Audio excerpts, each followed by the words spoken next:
I'm Edward Otto Zelke, and let's queer up the world view. Police kill suspect in deadly Berlin Pride van attack after 24-hour manhunt.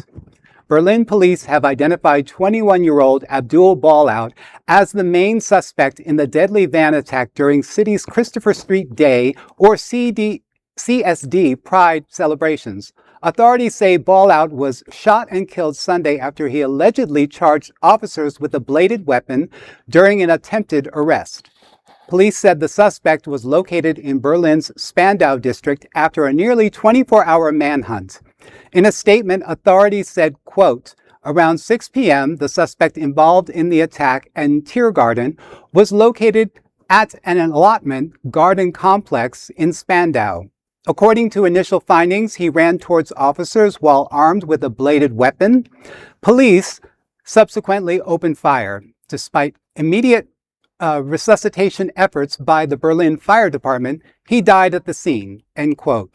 The attack happened Saturday night when a van drove into crowds gathering near the Brandenburg Gate during the closing events of Berlin Pride.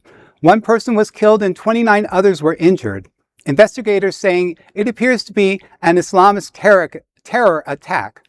Police said Ballout is a German citizen with Lebanese roots and had previously made unsuccessful attempts to join the so-called Islamic State group.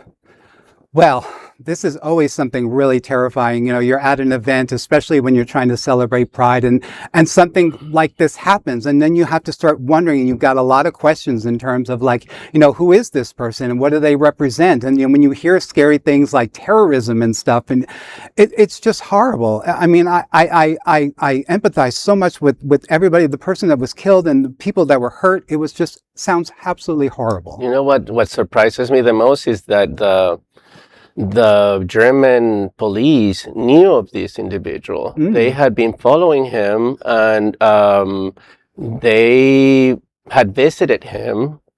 They had, I don't know how many chances they were giving to this guy. They were trying a program to radicalize the guy because he had been to Syria to explore the possibility of joining the Islamic State and ISIS. And so he was under the radar. And just recently they visited him, but he was never arrested. He was like never stopped. And, you know, another opportunity went by. And this is not the first time somebody runs in Berlin on a crowd. It happened on a Christmas market a few years ago, same thing. So it's not like this is never happening. I mean, you would think a country like Germany, and with the highest number also of, you know, refugees from all over the world. I mean, not that I'm equating this to be just a refugee. This is a particular case, okay? But that they should be more aware and more prepared and more alerted of what may happen if they don't act on.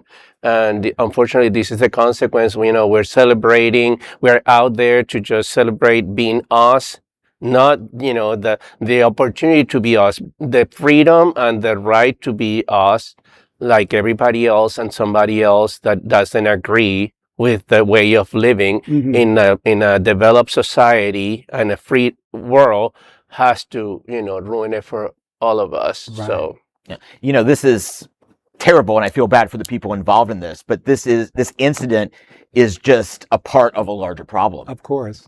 You know, and it's not just Islam. By the way, you know, yes, he's going to be hailed as a martyr in several countries, I would assume, around the Mideast.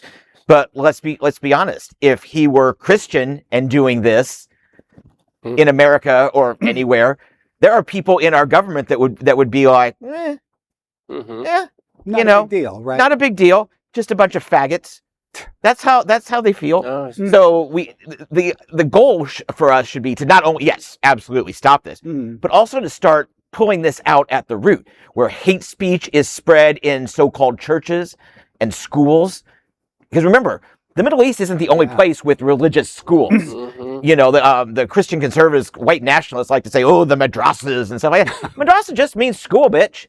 And we have plenty of them here in America that are teaching hate that are spreading lies. So while this is terrible, it should serve as a reminder that the problem is huge around the world. Yes, and it needs a lot of work. Yeah. Well, there is no other queer nonprofit media platform like this in the entire world. Support our LGBTQ stories by sharing them and subscribing to Queer News Tonight.